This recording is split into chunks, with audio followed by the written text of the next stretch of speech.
The ETM RTR is here. Just kidding, it's a motocross stand. Came from the hole. Let's open it. This thing looks nice.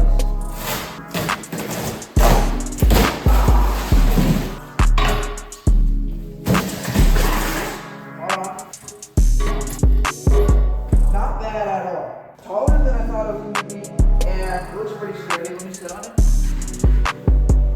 Yeah, it's pretty sturdy. Let's put the bike on it.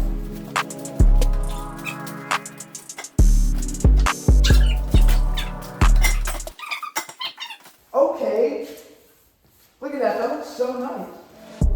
It's a pretty good stand. Fully aluminum, welded together. If you guys want one, I'll leave it in the description of the video.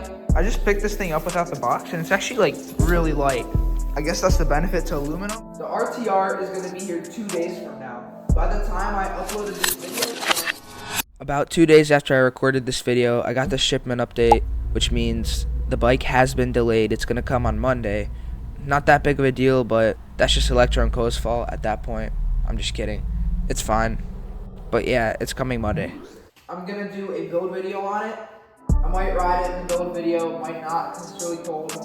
But I'll do a separate video where I actually go and ride it. Because the RTR is on its way, I have made kind of like a parts list. I chose purple and white. I know I had purple and black.